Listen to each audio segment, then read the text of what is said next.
Hello everyone, it's Silvia. Welcome back to my channel. Today I'm going to show you some mass market decks that I'm literally obsessed with right now. So I think there's about 10 decks and they're all mass market except for one. And I didn't set out like that. I didn't set out to film a video wanting to show you just mass market decks. It just so happens that lately I found some incredible gems published mass market. And you know, they're affordable, they're easy to source, especially if you're here in Australia. And so why not? I mean, they're really, really beautiful, stunning, very deep. And I am finding myself over and over again just reaching out for these decks. These decks need to be on my desk daily and they get used daily. And I just find myself, even when I'm not at home and I'm just doing my workouts, etc., I'm just keep thinking about some of the cards that I pull out of these decks. And honestly, it does happen every now and then. Of course it does, because I really do love my decks. But for these decks, it feels like there's something special. And I hope that I'm going to show you these decks and do them justice, because they are really incredible. Now, we're rolling with the punches today because, as you can probably hear, my voice is not back 100%. It is what it is. I've been not well in the last couple of days, but it is better than yesterday. And so, because I still have some light, even though we are going towards winter in Australia, I just thought, you know, it's just a good time for filming a video. Let's see. So first of all, I wanted to show you 3 decks that I have come to really appreciate, one thanks to the other, in the sense that I may have been quite on the fence about one deck in specific. I'm going to show it to you straight away, and it's this one here. It's the Earth Woman Tarot by Tarn Ellis, and let me just zoom in. As always, I want to be able to show you the decks properly. So this is published by Los Cowgirl, and you guys will probably remember when I talked about this deck the first time, without even having it in my hands, I was like, I'm not going to buy this deck because all of the characters do not have a face, they miss their faces. And that is a little bit of a deal breaker for me when it comes to, well, pretty much any deck. But especially, I would say especially a tarot deck, because I need to see the faces. I need to be able to decode the expression on the characters' faces, and looking at those faces and not finding the eyes, not finding the mouths, and the, you know, but not even an actual expression on the face. And it's not just because it's missing elements like the eyes and the mouth and the nose, but it's also because they are really completely blank. Let me just show you a good card just to express that. So this one here, for example, this is the Queen of Wands. Really beautiful card. Very expressive, everything about it, even the symbology that we can find here. There's a cat, you know, there's flowers here, there's a certain, obviously there's a certain tone that is achieved through a number of means, such as, you know, the color palette, the pose of the character sitting on the throne, the fact that, you know, she's showing her knee. And so, you know, it does remind you of a few of the keywords that we tend to associate with the Queen of Wands, and it goes for many other cards. So for example, the fact that she's the archetype of the performer. And I would definitely say that this is a deck that is not difficult for me to read with, in the sense that I actually believe that it reads really well. It does have this modern take on the IWS, but more than modern, I would actually say that it feels fairy tale like. As in, everything looks like it's depicted very didascalic, it's depicting a scene out of a tale, for example, and it might not necessarily be related to one of the tales we already know, but it might be simply pointing to an aspect of life which is, you know, very much what we vibe with, what we relate to. But looking at these characters by themselves without any supporting deck such as a tarot deck, it still is a little bit of a confrontation for me, because my mind tends to look for the expression, as I was saying. However, I found that when I use this deck, paired it up with a couple of oracle decks that look absolutely fantastic with this one, I don't necessarily mind the fact that there's no faces anymore. And so I'm just going to show you the two decks that I tend to use together. And this trio, because it is a trio, it actually is one of my favorite combos lately. So I'm using this Earth Woman Tarot together with the Animal Spirit Oracle and the Feminine Wisdom Oracle. So when it comes to the creator, they're both the same creator, it's Leah and Dredge. And they have both been released, mass market decks released by Rockpool. They both come in this really nice deluxe kind of box. So, but I'm just going to show you the decks, because this is not, this video is not about showing you a new deck. I'm pretty sure that you all know these decks. And by the way, I've actually just received a request from one of my members to actually use the Animal Spirit deck for our energies of the week videos, which is going to be really interesting, because I agree it's a unique, very unique deck. I know that it's very difficult to see it as a unique deck because there's so many animal based decks out there, but at the same time, the fact that even the guidebook, it comes with some kind of a ritual that you can take in order to know which one is your spirit animal. And I have to say, I have done that, and it's always I've always felt an affinity with the tiger because I was born in the year of the tiger. Tigers are incredibly important and expressive for me, and I always feel like if there was an animal that would be my spirit animal, it would be a tiger, but it always comes out to be the owl. So I don't know what that tells about me. But it is very interesting because it does give you the possibility to interact with the deck a little bit more than others animal-based decks. And so the Feminine Wisdom is really gorgeous. I think that in a timeline, the Feminine Wisdom came out first and then the Animal Spirit. The Animal Spirit only just probably a couple of months ago, and the Feminine Wisdom maybe a few more months ago. When it comes to the guidebook, I do prefer the Animal Spirit. It does come, as I said, with additional elements that you do not necessarily find in other decks, whereas this one is pretty straightforward. As you can see, it doesn't necessarily have a lot written card by card. But the power of this deck in specific, when I pair it up with these other two, is the fact that the art style, even though it's not the same creator, because we're talking about Leah and Dredge and Tarn Ellis, but the art style when depicting the feminine forms is so very similar, and these two together actually, these two oracle decks together actually complete, and they support me with the possibility to see the faces from the divine feminine, and also somehow from the spirit animal that I cannot find in the tarot deck. So let me just level them out. Obviously I'm using, which is not very usual for me, but I'm using the tarot deck in the center and the oracle decks on the side, simply because I feel like this way it's a little bit more balanced. And let me tell you, I just sit sometimes for half an hour just pulling the cards like this, you know, looking at the cards, focusing on the situation that is suggested to me by the tarot card, and then looking and expanding onto the message thanks to the oracle card. And you know, like the Four of Swords here, we got hope, belief in fulfillment, and then we got Rhino, stability and calmness. This is obviously, it blends in really well together, because we all know that when you know the Four of Swords, you encountered a situation that has been really draining for you, especially when it comes to mental energy. You're not necessarily up to taking any kind of decisions now. And if you read sequentially like I do, this card obviously comes after the Three of Swords. You know, after that overwhelm of the mind that also causes heartbreak, you kind of need to take a moment and just step back and rest, because you have been through an ordeal more often than not. And so there is this moment of, it's a break, but you're also disconnected.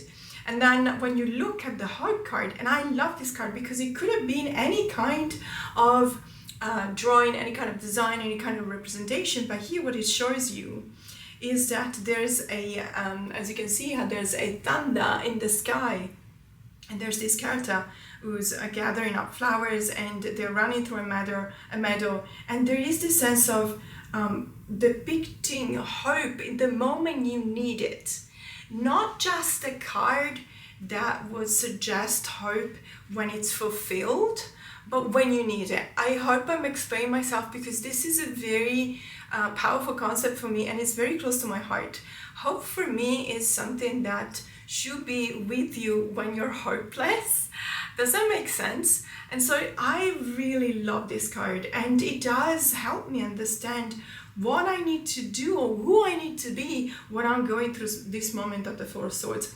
And you know, and if that's not enough, I'm also relying on what the Rhino card tells me: stability, calmness. Calmness especially is a keyword that I feel resonates a lot with in this context. And so I can assure you these three together are absolutely perfect. The Knight of Pentacles with grounding, and the Black Axe with awakening and enlightenment.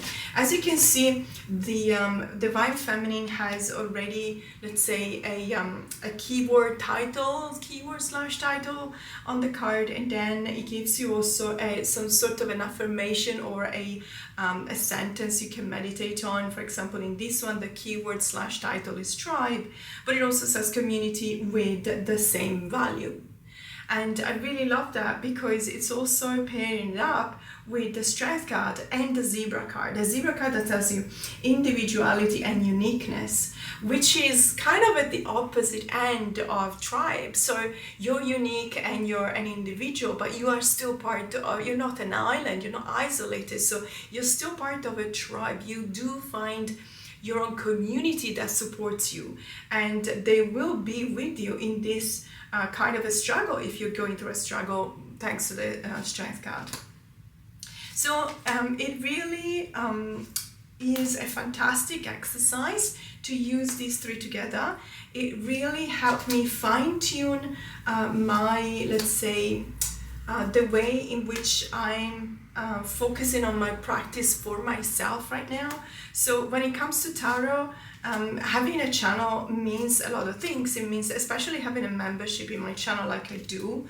We do a lot of stuff together with my members. We do deck studies. We do with my Starline members, for example. We're doing every month, we're just tackling a certain theme. For example, with the Lovers card in the month of May, we looked at how we need to focus on ourselves first, and then moving on to others. And so choosing ourselves first, which doesn't mean being selfish. And so we look at that through tarot and oracle cards. We look at that through custom spreads that I propose, but also through a number of mixed media, because I realized that we don't just live off tarot. I personally read a lot of books, of fiction books. I watch a lot of movies and TV shows. I adore listening to music and even podcasts and stuff like that. And so whenever I can, I do this list of recommended material for all of my members to enjoy that theme a little bit more, or to see it applied to the everyday life. So I will have to say that when you have a channel, you have a membership, part of your practice is focusing on that, because I'm filming videos for myself, for my members, for the channel, and I'm also pulling cards for myself. I'm also doing readings for myself, and just for customers and members. And I was thinking about this myself the other day, in which I was kind of choosing, I wanted to do a reading for myself. I really needed some clarity on something, and I was choosing a deck. And how beautiful is that process of choosing a deck? Because you rely on your choice, you rely on the card. The cards are going to tell you something important. More often than not, you're going through something when you want a message from a tarot deck. And so choosing a deck is extremely important. It resonates a lot with my process as well. And so when it comes to these three together, they have become so much more important in my daily practice that I ever thought they would come, because it's not the first impressions that tell you how a deck is going to come and help you. It is by working with the deck that you get to understand that, and you get to form this incredible bond. And I just assure you that these three together are absolutely fantastic. I'm always looking forward to show you in these type of videos the way in which I use my practice, my own way of using the cards, because I believe that there's not that many, there's a few, thankfully, there's a few tarot tubers that do that, but I just don't want my channel to be just about, you know, this is a new deck and I'm showing you a new deck. I actually want it to be about how do I use this new deck, and do I like it, and why do I like it, or do I not like it, and why not? So I'm hoping that I'm doing a good job here, but I can assure you 100% these three decks together, fantastic combo.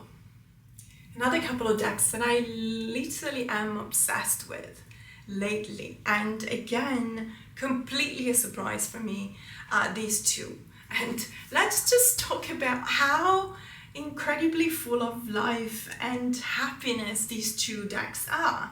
So we're talking about the Desert Illuminations Tarot by Lindsay D. Williams, and this is the mass market edition. So I also have the first indie edition, which I really love. But because I find myself actually using this deck a lot lately, I'm actually preferring the mass market edition, simply because the first indie edition, it's out of print, it's hard to find, it's very expensive, etc. I really don't want to ruin it.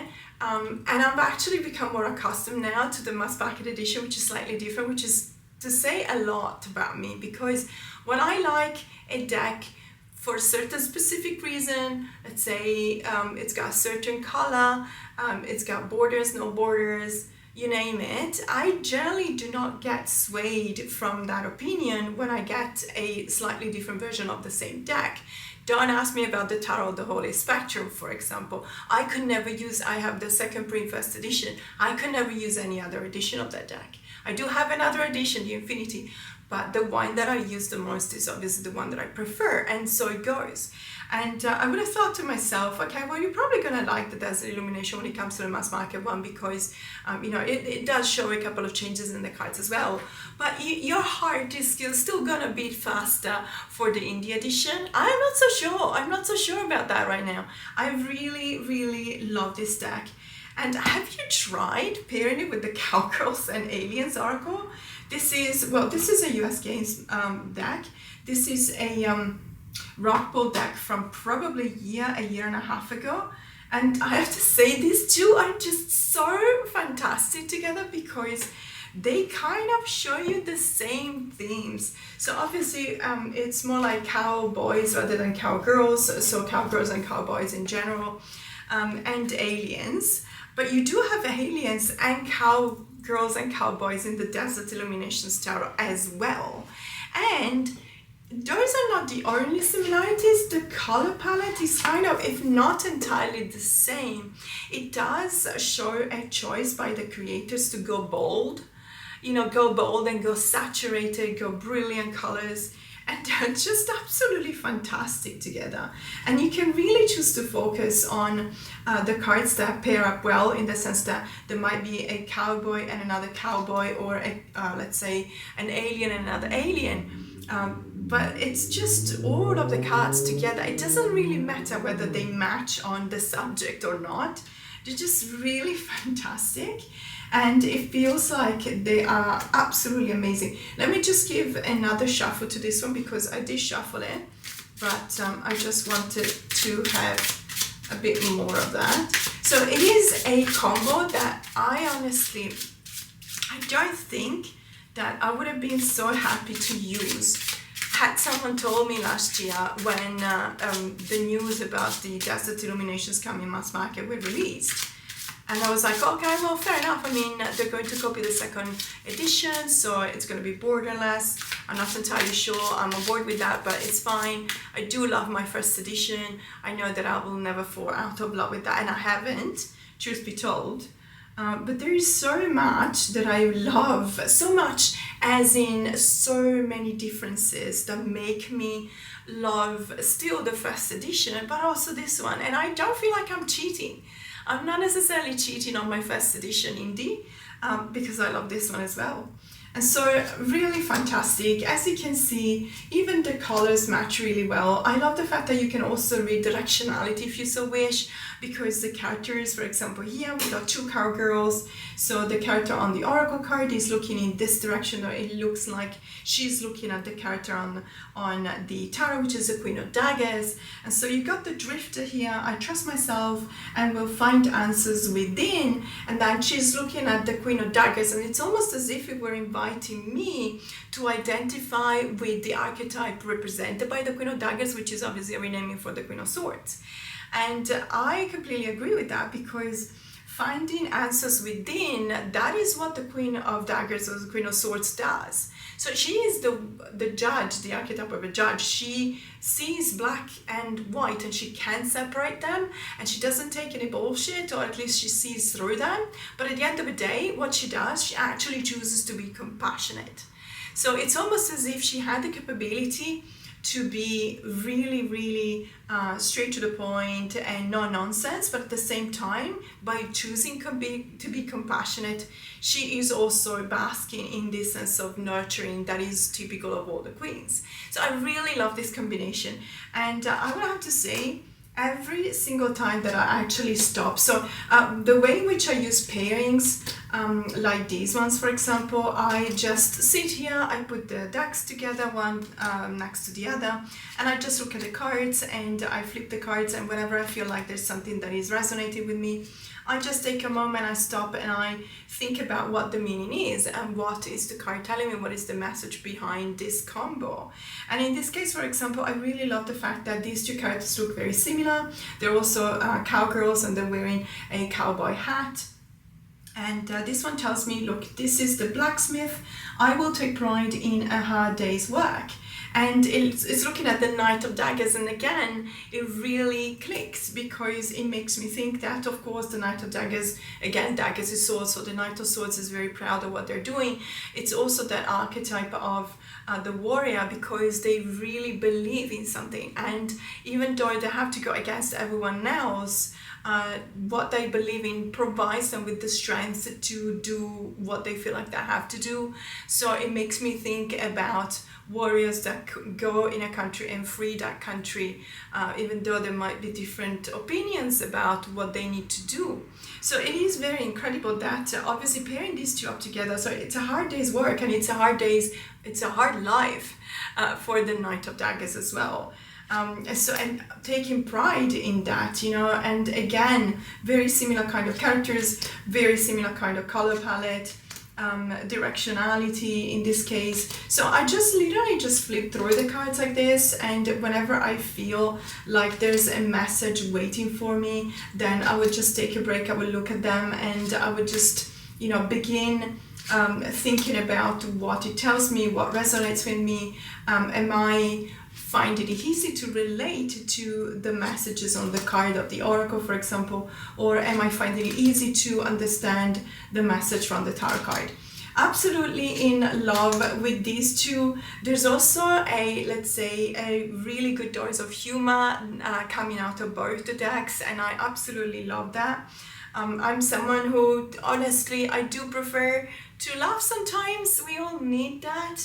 And I feel like whenever you can smile, you should, because it helps you, you know, it also physiologically, it brings all of the muscles that you use to smile, they bring a lot of oxygen in your face, and, you know, oxygen is always good. It really lifts your mood up, so why not? And if there's a couple of decks that really make me happy and that really make me go, you know, sometimes smile, sometimes even laugh, but also sometimes I don't shy away to do really good and deep work with these two, it's just the Cowgirls and Aliens and the Desert Illumination Tarot.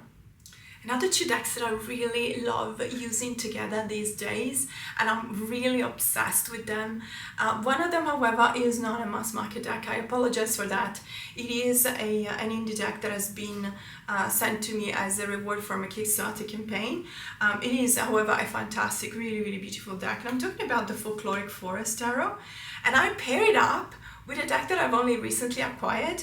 And I know that everyone was making fun of me because I introduced this deck by saying I literally just bought this deck because I suck at identifying the English name of birds. I know them in Italian, if I know the birds obviously, but I really struggle in knowing the name in English. And so I bought this deck about the spiritual meaning of birds oracle deck because it does come with really recognizable images of birds, and then it gives you the name of the bird and also a couple of keywords, which I really appreciate.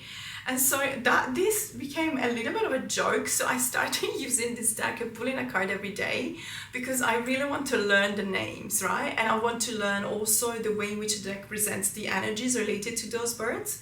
But then I was thinking, okay, but I should also use it, in a pairing. And I was thinking about a couple of decks that I wanted to try out with this one, tarot decks.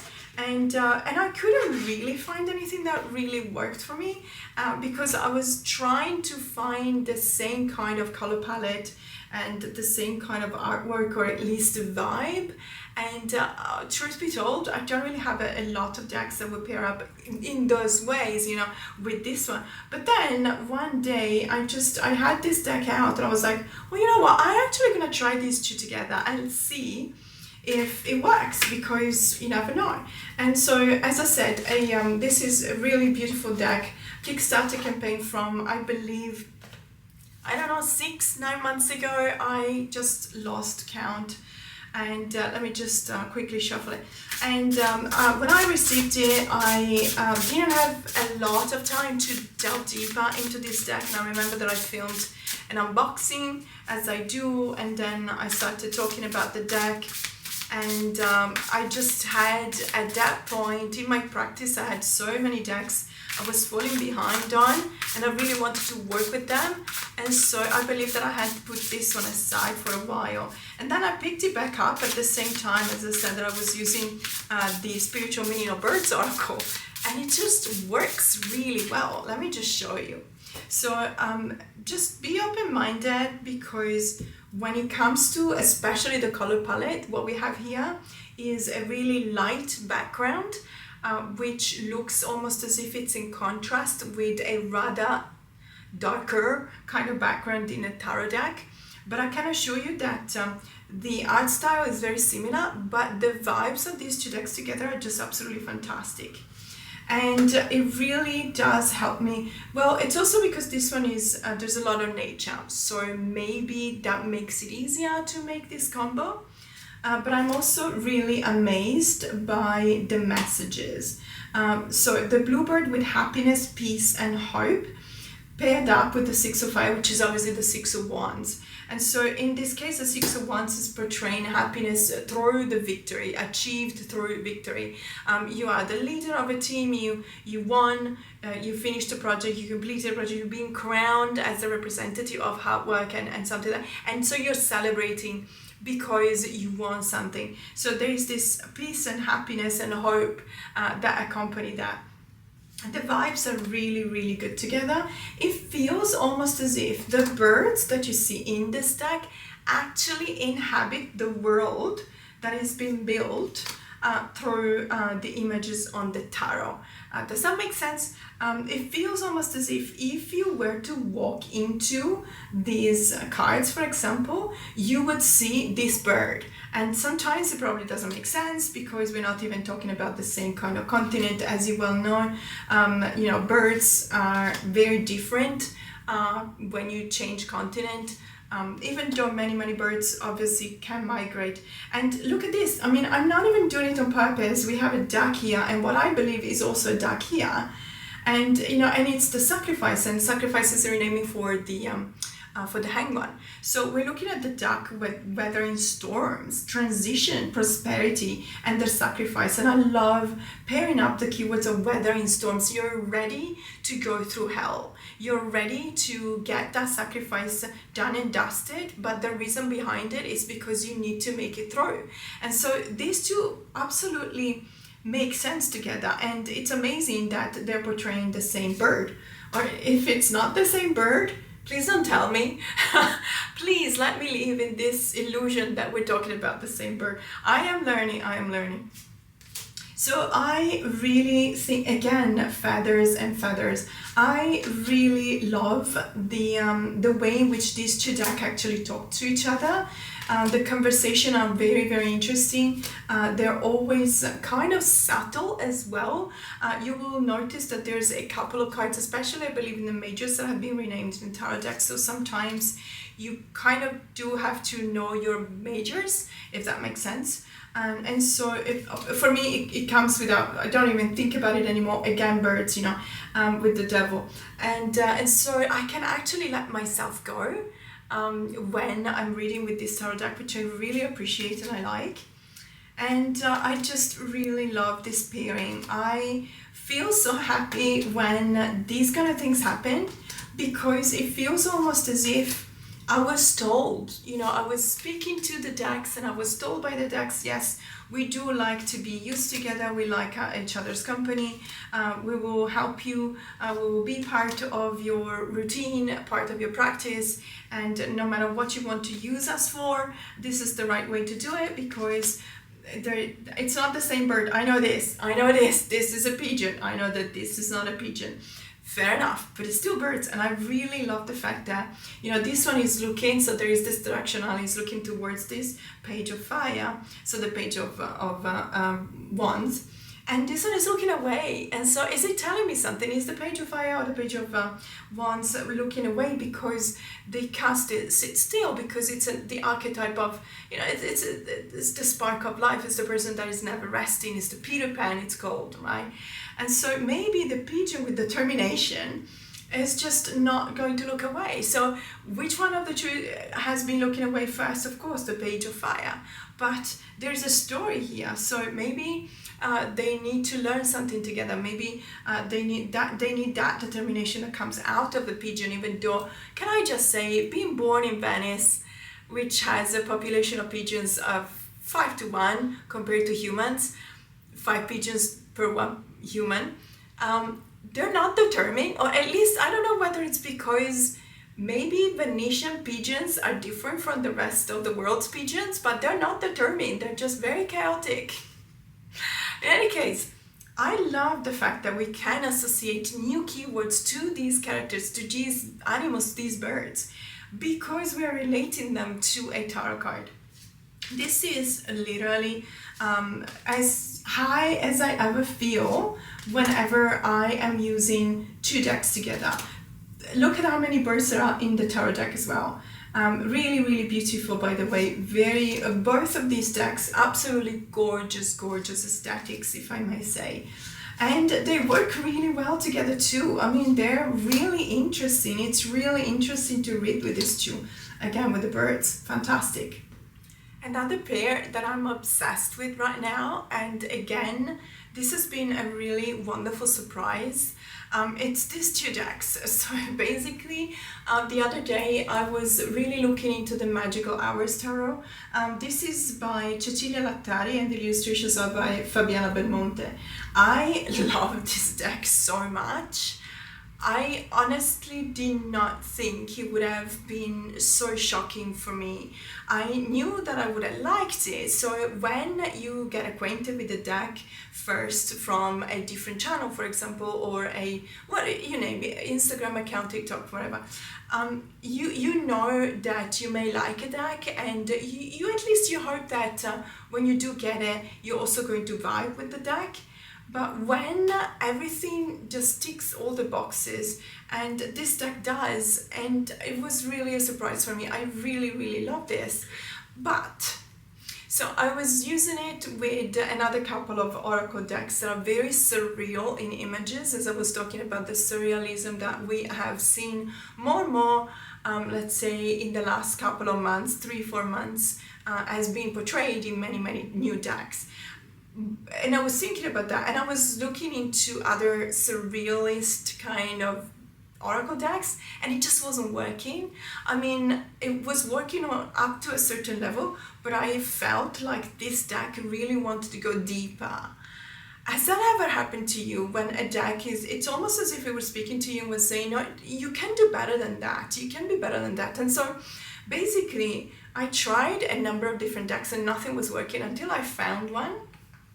And let me tell you, oh my god. So this is the Mystical Healing Oracle by Ina Siegel and illustrated by Jake Badley. Now this one is the reprint. It's by Rockpool. Rockpool originally reprinted this one in one of the simple 2-part boxes a few years ago. But now this is a new edition, and I think it's from a few months ago. And let me tell you, these two together actually made me quite emotional at a certain point because of personal experiences, and also because of the way in which the cards and the message coming from the cards were really relatable for me. Let's put it this way. So let me just show you, and I feel like my voice is going again, so my apologies. We only have these two and another deck to go, so hopefully I will make it.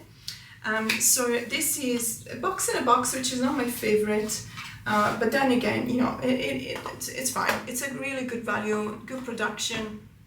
I really like what the US Game is doing. We really love these bags, by the way. And in this case though, I do want to split them in two. I don't always do that, but sometimes I kind of need to. And it also depends on the number of cards in the oracle. So if you're using the oracle in the middle, in the center, you know, sometimes, more often than not, oracle decks will not have more than 44 cards. And truth be told, 44 cards is fine. I'm okay with that. And that seems to be the general consensus. However, when it's less than that, or even 44, you cannot keep a whole stack of 78 cards in one pile. You need to make two, otherwise it will not be level. So now let me just show you this, because I'm prepared to be shocked and awed, because honestly, that's what happened to me when I tried a few pairings. So let's just put this in the middle. Now, obviously, we're not looking at the same kind of art style. So when it comes to the specifics of the art style, as I said, I feel, not being an expert, I could probably be wrong, but I feel like I would call this some kind of a photoshopped surrealism. This is what I believe it is. I believe that some of you asked whether this had been created with AI, but in the description it actually says that it has been used with digital manipulation and Photoshop manipulation, but not AI. So it is still the 100% production of the creator of the deck. So let's put it this way. And when it comes to this one, honestly, the first iteration or the first print of this deck was from so many years ago, and I don't think that, even though AI of course existed back then, but it wasn't that popular, and I really don't think that it has been used. But again, I am not an expert, so you know, it is what it is.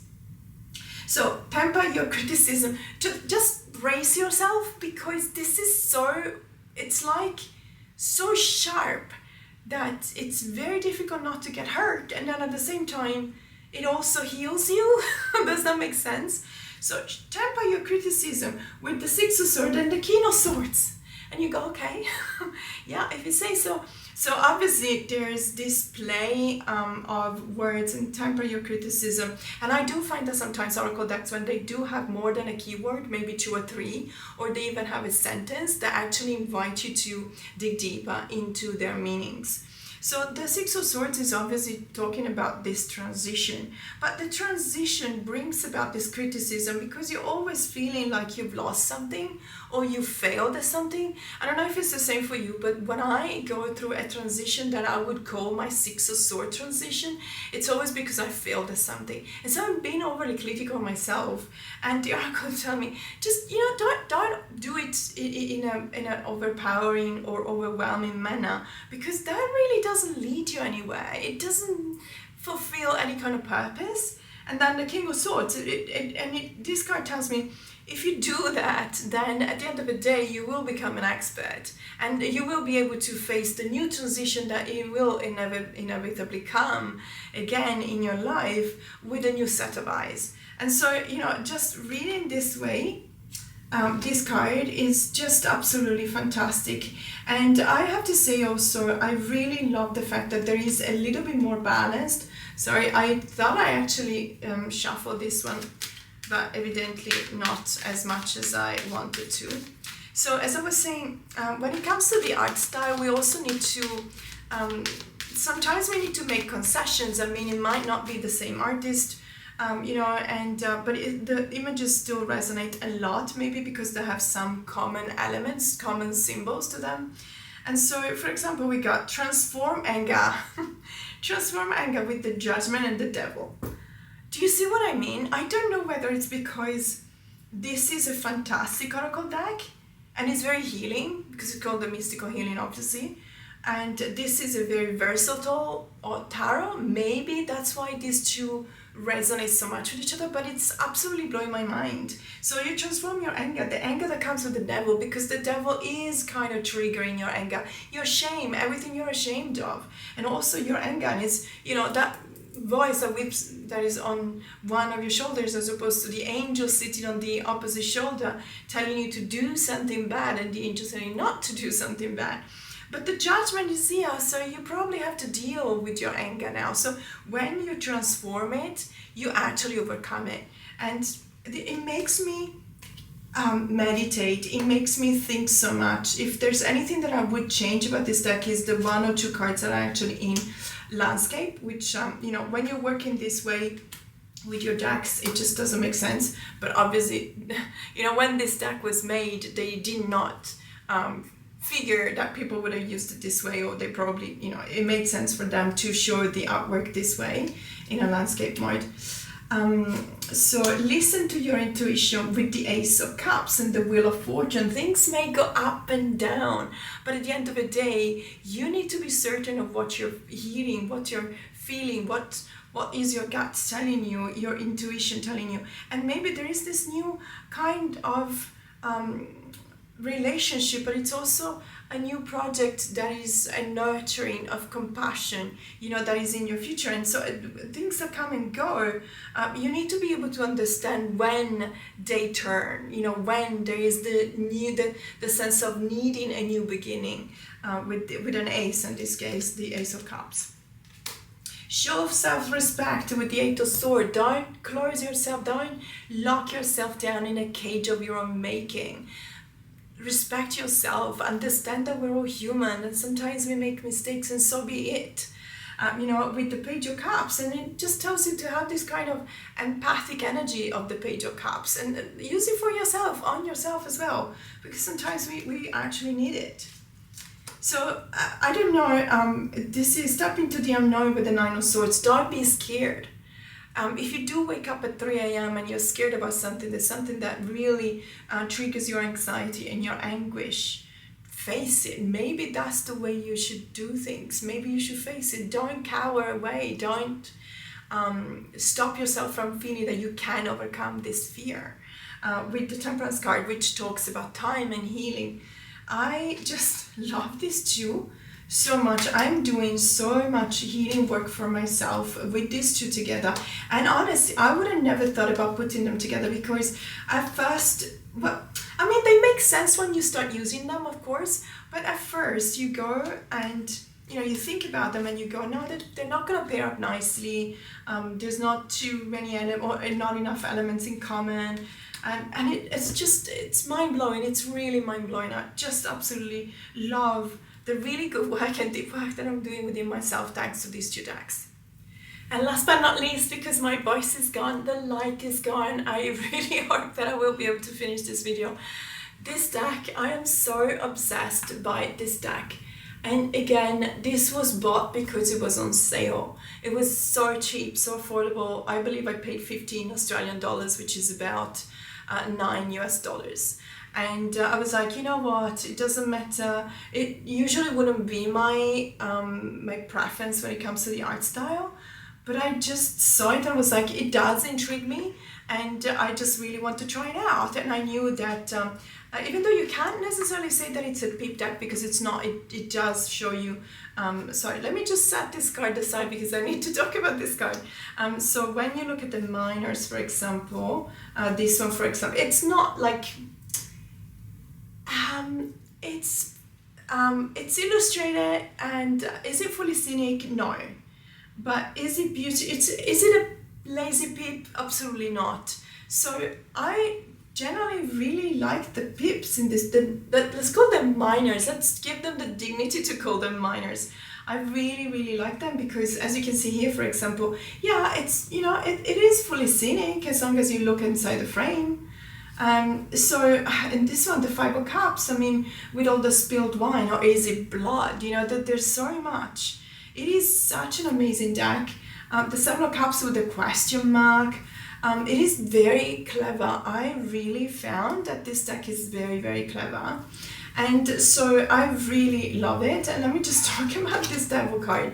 I don't know if you watched any of my latest videos, but I've been kind of saying a couple of times, but lately I've been stalked by the devil card. And I, as it always happens to me, whenever there's a stalker card, I tend to ignore it at first, and so it makes the card even angrier. And so from stalker, we become acquainted on a daily basis, even 2-3 times a day, because it's almost as if my ignoring the card at the beginning pushes the card to actually come up even more often. So it also becomes a jumper card. Whenever I'm shuffling, there's a card that jumps away, it's the devil card. Whenever I pull a card, it's the devil card. So, okay, I need to stop. I need to stop what I'm doing, and I need to try and understand what the message is here. So what do I need to listen to? What do I need to refer to? Is it something that I'm ashamed of? Is it something that I don't think I can do? Is it something that, or is it something incredibly passionate? Or is it something incredibly bloody, bloodthirsty? I need to understand why this card is coming out for me so often, and I need to understand how I will make peace with this card and relate to it and find a way in which, even though it is the devil card, which is not one of the easiest cards on the deck, let's be honest, but I need to understand how I will grow thanks to what the devil card has to teach me. And so I love this devil, and and the sequel to that is that I'm actually paying attention now to all of the devil cards that I have in new decks, and I think this is my favorite one. I love the magical hours as well. It's a devil playing violin with his eyes closed, and it's so poignant, so powerful, and incredibly sweet and soft and tender. But this is quite the opposite. This is a muscular devil. This is, I referenced this card to a show that I'm really enjoying, which is the Daredevil, and on Disney Plus. It's obviously related to the Marvel comics, the Daredevil. And I just really think that this is the skyline, you know, of New York, because it is based in Hell's Kitchen in New York. And the Daredevil, so he's got a red suit, obviously, and very muscular because it's a vigilante at night, and obviously it just needs to be obviously built up in order to defeat the bad guys. And I just really love the way in which, and I know that technically speaking, this card should be dreadful. It should suggest an atmosphere of fear, but to me it just tells me so much because it's looking away from me. And I remember I mentioned this in one of my latest videos. I was saying that it makes me think about Virgil from the Divine Comedy. So Virgil is the iconic figure that guides Dante in this journey throughout the hell, purgatory, and heaven, and in the Divine Comedy. And obviously Virgil is already a soul, so it's not alive. Dante still is. And Virgil knows, so Virgil is not in heaven. So he can only bring Dante through hell and purgatory. And he will have Beatrix in heaven, of course, because Beatrix is in heaven.